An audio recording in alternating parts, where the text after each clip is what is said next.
Sassa CEO Thokozani Magwaza says the Social Development Minister lied about her role in the grants crisis.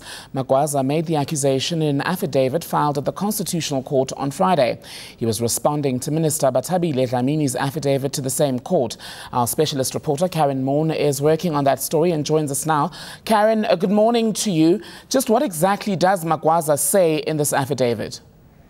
I think it's intrinsically important to remember that Minister Dlamini is facing a very hefty cost order as a form of judicial punishment from the Constitutional Court for her handling of the Sassa grants crisis. They took the extraordinary measure to say, we want an affidavit from you explaining why you shouldn't be personally liable for these costs. And what happened was she essentially said, look, I'm very sorry.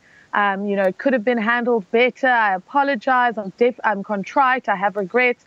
But, this was really more of Sassa's fault and, also a bit of a sideswipe at Treasury under the then leadership of Karyn Maughan than it is mine. And she suggested that Thokozani Magwaza did not keep her fully appraised of what was going on, that she was somehow quite distant from the goings-on at Sassa, and that she didn't really have a full grasp of the situation. She actually said in the affidavit, I should have asked for greater accountability from Sassa. And she explicitly said Magwaza hadn't kept her in the loop, essentially saying, Sassa kept me in the dark. Well, what's now happened is that Thokozani Magwaza has filed this explosive affidavit in which he says the minister was integrally involved in this whole saga, and that in many ways she tried to keep him, in terms of the issue of who would pay grants and how it would happen, out of the loop, and that she almost constructed a situation where Cash Paymaster Services, this controversial company which was found by the Constitutional Court to have been awarded an illegal tender for the grant payment services, she constructed a situation in which they would become the only option. I mean, he suggested quite explosively that it would have been possible in many respects for other options to be used. But he says she shut down or attempted to intervene or shut down every attempt he made to engage the banks, to engage the post office. He's also revealed that, she basically shut down his attempt, we know this, to go to the Constitutional Court at the height of this crisis and say, listen, can we get a contract extension? What can we do here? It's very important to remember that one of the big issues that the Constitutional Court has is that Sassa and the minister told them in November 2015, look, we'll be prepared to take over grants payments.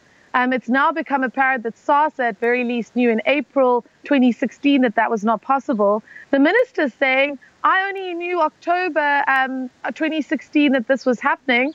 Magwaza now saying, well, actually, she knew from July. She was involved. She knew she was in control of these work streams that were exercising oversight over this whole thing. There's simply no way she didn't know what was going on. And more seriously, she constructed the conditions of the crisis that would force us to extend this illegal CPS deal.